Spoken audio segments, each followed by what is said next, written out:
Cuando nosotros observamos, ¿no?, principalmente el mapa del mundo, ¿no?, vamos a encontrar este conjunto de paisajes, mira, ¿ah? Este conjunto de paisajes. Pero esto es considerando a la Tierra sin agua, ¿no? Considerando a la Tierra que le quitamos todo el mar. Y si nosotros le quitásemos todo el agua a la Tierra, todo el agua oceánica a la Tierra, vamos a encontrar debajo del mar un conjunto de cordilleras, un conjunto de montañas que se desplazan, ¿no?, a lo largo, o que se extienden a lo largo de todo el territorio oceánico, y que en algunas zonas son bastante hundidas y en otras zonas son elevadas. Un relieve que prácticamente nosotros no nos podríamos imaginar, ¿no? No nos podríamos imaginar que fuese de ese modo, ya que para nosotros sencillamente el mar es pues toda una zona de agua, ¿no? Sin embargo, debajo del mar hay grandes abismos, como también pues hay cordilleras bastante elevadas. Eso es un detalle importante que nosotros vamos a conocer el día de hoy, ¿no? Es lo que nosotros vamos a revisar el día de hoy. Por ejemplo, si nosotros observásemos, ¿no?, el continente, o mejor dicho, pues, ¿no?, debajo de nuestra superficie, vamos a encontrar todo esto, ¿no? Esta zona bastante activa, con material magmático que se encuentra en la astenosfera, como lo hemos visto, y que va ascendiendo, y el cual pues tiene toda una importancia para nuestra vida diaria, ¿no? Este conjunto de gases y material pues de elevadísima temperatura que sale del interior de la Tierra genera un cambio en la superficie, y eso también trae consigo un conjunto de geoformas que nosotros pues hoy en día vemos, ¿no? Por ejemplo, cuando nosotros vemos el mapa del Perú se va a caracterizar porque tiene cordilleras, ¿no? Porque tiene una cordillera bastante accidentada, bastante, digámosle pues, con profundos cañones, ¿no? Bastante, llamémosle, elevada a su vez. Entonces, cada uno de esos puntos es lo que nosotros vamos a ver. ¿Cómo surge? ¿No? ¿Cómo se desarrolla? ¿Cómo se originó esa cordillera? ¿Cómo se originaron esos volcanes? ¿Cómo se originaron, por ejemplo, pues, ¿no?, llamémosle, estas profundas grietas? O sencillamente, ¿no?, ¿cómo se originaron los continentes? Entonces, eso, chicos, es lo que nosotros vamos a revisar el día de hoy, ¿no? Vamos a ver lo que corresponde al llamado geodinámica interna, o sencillamente la fuerza interna terrestre, ¿ya? La fuerza interna terrestre. Bien, entonces ahí vamos a encontrar, ¿no?, ¿qué cosa es la geodinámica interna? Decimos, definición, ¿no? Es el conjunto de fuerzas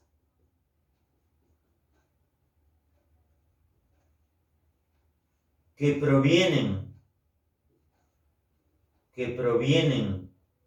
del interior de la Tierra,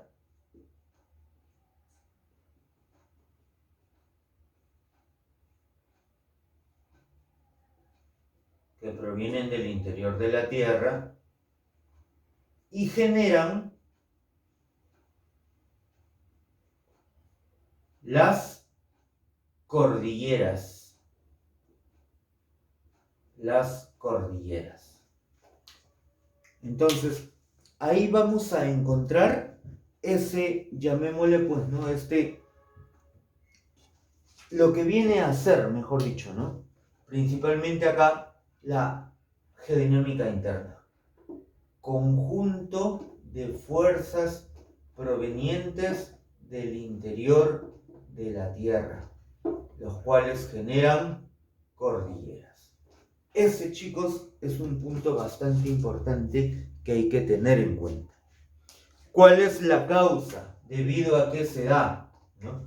¿Cuál es el origen de todo esto? Bueno, la causa fundamental viene a ser, ¿no?, viene a ser las corrientes convectivas del magma, ¿no? Las corrientes convectivas del magma. Profe, corrientes convectivas del magma, ¿no? Algo me acuerdo, profe, claro. Nosotros eso lo hemos visto pues la semana pasada. ¿Te acuerdas cuando hablamos de el repaso, ¿no? Del repaso acerca de la tectónica de placas? Ahí mencionamos a las corrientes convectivas. Entonces, eso es lo que vamos a encontrar, ¿no? Como la causa fundamental de la geodinámica interna. Y para que ocurran esas corrientes convectivas, ¿qué debe haber? Debe haber calor interno terrestre. ¿Ya? Debe haber calor interno terrestre. Entonces, esa es la causa por la cual se genera esta geodinámica interna. ¿Ya? En su proceso ocurre, llamémosle pues, algo conocido como el tectonismo, que tiene mucho que ver con esa teoría de Harry Hess de 1965, conocido como la tectónica de placas. Entonces, tectonismo, ¿no? Es el movimiento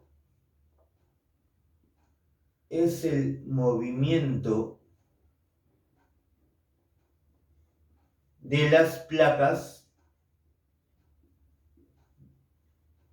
a causa de las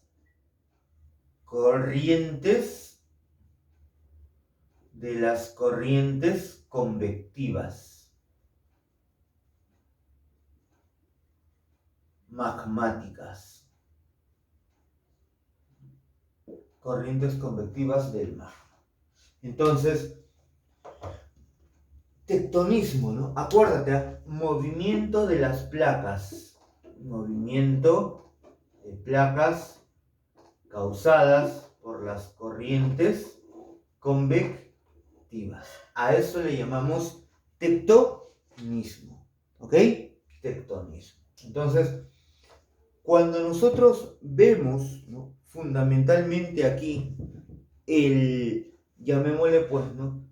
El movimiento de las placas, nos estamos refiriendo a que la causa para que se dé ese movimiento son las corrientes convectivas, ¿ya? Entonces, mira, cuando nosotros, por ejemplo, vemos la Tierra, cuando nosotros hemos visto la geósfera, hemos dicho que en la geósfera hay un núcleo, hay un manto y hay una corteza, y que la corteza está fragmentado en placas, que la corteza está fragmentado en bloques, ¿no? Cada placa estuvo unido hace mucho tiempo y se comenzó a separar. Eso lo planteaba el señor Alfred Wegener. Y Alfred Wegener decía pues que las placas o que los continentes se encajaban, como lo estás viendo acá. África encajaba con Sudamérica, ¿no? Norteamérica encaja con el noroeste de África, etc. Entonces va a encajar, ¿ya? ¿Y qué sucede? Harry Hess dice que estos continentes estuvieron unidos formando, formando una masa continental, sí, como decía Wegener, pero que comenzaron a desplazarse. ¿A causa de qué? De las corrientes convectivas presentes en el manto. ¿Ah? Las corrientes convectivas presentes en el manto. Y esas corrientes convectivas son las que justamente generan el llamado tectonismo, ¿ya? Movimiento de las placas tectónicas a causa de las corrientes convectivas del magma. Bien, ese tectonismo, ¿qué genera? Ese tectonismo, ¿qué trae consigo? Bueno, pues, si las placas se mueven, entonces van a chocar, ¿no? Y al chocar, ¿qué pasa? Las placas se comienzan a levantar, se comienzan a romper o se comienzan a levantar. Y cuando se comienzan a alterar, a ese proceso se le conoce como diastrofismo. Entonces vamos a tener aquí, ¿no? El diastrofismo. ¿Qué cosa es? Es la alteración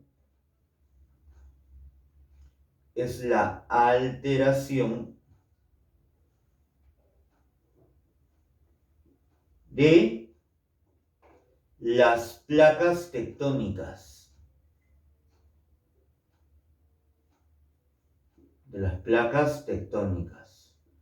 A causa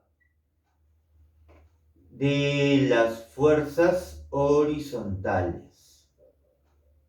de las fuerzas horizontales.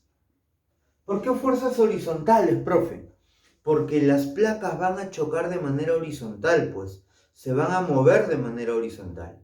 Y ese choque va a generar que las placas se alteren, que se levanten, que se ondulen, o en todo caso tal vez que se rompan. Y si se rompen, va a tener un nombre, se le conoce como fallamiento. Y si se ondulan, tiene otro nombre, se le conoce como plegamiento. Pero comúnmente ¿esto qué forma? Forma principalmente las montañas, como lo estás viendo por acá, ¿no? Forman las montañas.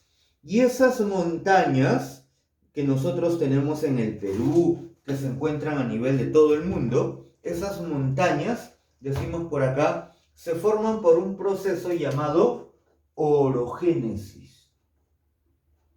Orogénesis. Orogénesis. Orogénesis, y viene de dos vocablos, ¿no? Oro, montaña, y génesis, formación u origen. Entonces vamos a tener al origen de las montañas, ¿ya? Origen de las montañas. Y para ello ocurrirán dos procesos. Uno se llamará plegamiento, y al otro se llamará fallamiento. ¿Ya? ¿Qué cosa es el plegamiento? El plegamiento es la ondulación.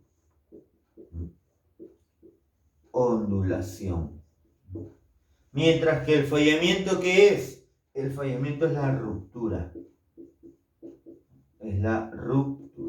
Fallamiento. Entonces, tendremos por acá, ¿no?, el plegamiento y el fallamiento, ¿no? El plegamiento y el fallamiento. ¿Listo? Entonces, aquí encontraremos esa parte de la orogénesis, parte de las denominadas fuerzas internas. Estas orogénesis forman montañas, ¿ya? Esto hace que se formen las cordilleras, principalmente pues las cordilleras. ¿Listo? ¿Qué más? A ver. Fallamiento, ¿no? Ruptura. Plegamiento, ondulación, todo ello pertenece a la orogénesis. Pero también va a haber un equilibrio. Nosotros decíamos, ¿no?, en la corteza encontramos dos subcapas. Una capa se llama cial y la otra capa se llama cima. Y hay algo fundamental. En la geósfera, mientras nos íbamos más al interior, aumentaba la densidad. Entonces, si la cial está arriba y la cima está abajo, entonces la cial tiene menos densidad que la cima, ¿ya? Y si yo tuviese 1 kilo en esta mano, 1 kilo de piedras, y en esta otra 1 kilo de plumas, y lo coloco en una tina con agua, el kilo de piedras se hunde y el kilo de plumas se queda flotando. ¿Por qué? Si los dos pesan 1 kilo. Pasa que las plumas son huecas. Y como las plumas son huecas, entonces va a tener menos densidad. Y eso evita que se hundan. En cambio, las piedras son compactas. Y al ser compactas, eso hace que se hunda más rápido. Entonces, lo mismo pasa con la ciel y la cima. ¿Qué sucede? Con la ciel y la cima se va a hundir y la ciel se va a levantar. Ese proceso se llama isostasia. Y la isostasia se va pues a formar debido a la epirogénesis. Génesis, profe, génesis es formación, génesis es origen. Así es, estudiante. Génesis es origen, muy bien. Y épiro es continente. Entonces, para que se puedan formar los continentes, ¿qué cosa debe ocurrir? Debe ocurrir un proceso llamado isostasia.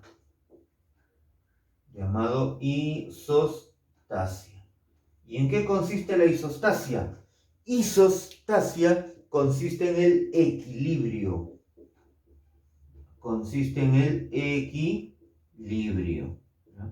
En el equilibrio. Entonces, ahí tendremos, ¿no? Ahí encontraremos a lo que se llama la isostasia. Bien, entonces observemos, ¿no? Todavía estamos en la parte teórica, por si acaso, ¿ah? Entonces, lo que nosotros estamos viendo aquí es lo que ocurre fundamentalmente en la geodinámica interna. Lo que ocurre fundamentalmente cuando se altera la placa tectónica y se generan cordilleras, ¿no? O se generan continentes. Vamos a tener un proceso orogénico y un proceso epirogénico, ¿ya? Todavía estamos en, como te he mencionado, teoría. ¿Bien? Ahora, vayamos al vulcanismo.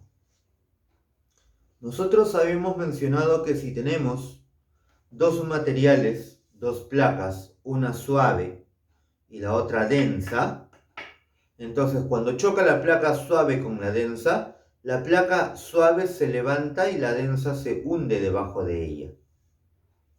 A ese proceso, tanto la semana pasada como antepasada, le llamamos subducción. Y la subducción, ¿por qué se va a caracterizar? Fundamentalmente se caracteriza porque una placa se hunde debajo de otra. Pero cuando una placa se hunde debajo de otra, ¿dónde presiona? Va a presionar en el magma. ¿El magma qué es? Es ese material viscoso y candente que está debajo, en la corteza, ¿no? Debajo de la corteza. Y cuando el magma se hunde, y cuando llamémosle pues, ¿no? Una placa se hunde debajo de otra, ese magma comienza a elevarse. Y al comenzar a elevarse, ¿qué origina? O va a originar su manifestación del magma sobre y dentro de la superficie. Sobre y dentro de la superficie. Sobre y dentro de la corteza. A ese proceso se le conoce con el nombre de vulcanismo. Vulcanismo. Vulcanismo. Decimos por acá. Vulcanismo. Manifestación del magma.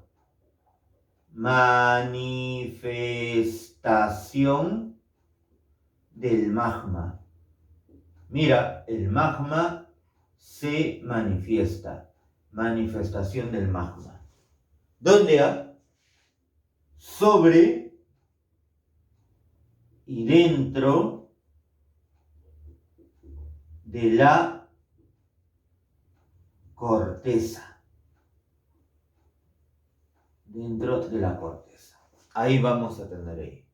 Manifestación del magma sobre y dentro de la corteza. Bien, entonces ahí encontramos ahí, ¿no? Ahí encontramos vulcanismo. Condición. Cuando el magma se manifiesta sobre, o sea, afuera, se le llama vulcanismo extrusivo. Vulcanismo extrusivo. Está sobre, ¿ya? Sobre. Y ese vulcanismo extrusivo también, ¿no? También va, o mejor dicho, va a generar, ¿no? Va a generar lo que se conoce como los volcanes. Los volcanes. En el volcán, pues, ¿no? Se va a eliminar, algunas veces se elimina lava, ¿no? Algunas veces se elimina lava y otras veces se elimina gases, ¿no? Entonces, muchas veces cuando el volcán erupciona, elimina lava, ¿no? Elimina lava, como por ejemplo el volcán Vesubio, ¿no? En el año 79 después de Cristo, cubre pues la ciudad de Pompeya, pero lo cubre de mucha ceniza. Material piroclástico se le llama eso, ¿ya? Lo cubrió con ceniza que después de casi 2000 años va a ser descubierto, ¿no? Va a ser redescubierto, desenterrado. ¿Listo? Entonces vamos a tener esa condición, ¿ya? La erupción elimina lava. Si elimina lava, volcán. Y si elimina gases, allá. Si elimina gases se le conoce como fumarolas, ¿ya? Como fumarolas. fumarolas. Bien, ahora, ¿y si elimina agua? ¿Qué tal si en la zona del volcán o cerca del volcán hay agua subterránea y el magma lo comienza a calentar? Y por calentarse va a tener más presión. Y si tiene más presión va a salir expulsado. ¿A eso cómo se llama? A eso se llama geyser. Geyser. Y si el agua es superficial y tenemos la fuente magmática debajo, entonces actúa como una cocina, ¿no? Y a eso se llama aguas termales. Aguas termales. ¿Cómo, jóvenes? ¿Cómo? No. Cuidado. Yo sé que muchos me dirán, profe, he ido a las aguas termales de Churín, profe, acá al norte, ¿no? Cerquita nomás, 4 horas de Lima. Ya, muy bien, pero esas no son aguas termales, pues. Volcánicas no son. Profe, ¿y Cajamarca, baños del Inca? Tampoco. Profe, yo tengo mi familia Cerro Pasco, ¿no? Allá en Guayay hay baños termales que se llaman La Calera. Tampoco. Para que haya aguas termales volcánicas, debe haber volcanes. ¿Y dónde hay volcanes? En Arequipa, en Moquegua y en Tacna. Por lo tanto, en esos 3 departamentos se presentan aguas termales volcánicas. ¿Lo digo yo? No. Lo dice el área de vulcanología del Instituto Geofísico del Perú. Chicos, entonces hay que tener muy en cuenta eso. Algunos son aguas termales volcánicas y otros son aguas termales no volcánicas. ¿Listo? Entonces, importante tener en cuenta ello. ¿Bien?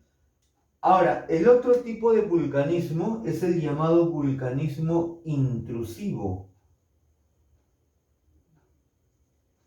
Vulcanismo intrusivo. ¿Y el vulcanismo intrusivo, profe, qué genera? Ya, sucede que el vulcanismo intrusivo genera que el magma se enfríe dentro de la corteza, que en algunos casos se enfríe en gran área. Por eso a eso se le conoce como batolito. Batolito. Profe, ¿y si se enfría en forma... Y si está, por ejemplo, queriendo salir el volcán y forma una columna y se enfría así, a eso se llama dique. Interesante, ¿ah? ¿Y qué tal si se enfría en forma de hongo? A eso se llama lacolito. Lacolito. Y si se enfría paralelo a la corteza, paralelo a los estratos, a eso se llama sil. El sil. Y eso es parte, como te menciono, ¿de qué? De lo que se conoce como el vulcanismo intrusivo, o también llamado vulcanismo plutónico. ¿Ya? Plutónico, intrusivo o plutónico. Comúnmente el vulcanismo extrusivo genera un tipo de roca. Siempre cuando el magma se va a enfriar, forma una roca llamada ígnea. Y la roca ígnea genera 2 tipos de rocas. Una llamada granito y el otro llamado basalto. El basalto, ¿cómo? Claro, ¿no? La cima, exacto, ¿no? Entonces, el basalto es cuando se genera, ¿qué? Cuando se genera un vulcanismo extrusivo. ¿Ya? Cuando el magma llega a la superficie. Y granito se denomina cuando el vulcanismo es intrusivo, o sea, cuando se enfría dentro de la superficie. ¿Y por qué? Bueno, porque sencillamente pues dentro de la superficie encontraremos mayor temperatura. Y como hay mayor temperatura, eso va a generar que el magma se enfríe lentamente. Por lo tanto, los minerales que tiene el magma crecen mucho más y a eso se llama granito. Pero si está afuera, se enfría más rápido y los minerales son más pequeños. Por eso se le conoce como basalto. Esa es la diferencia.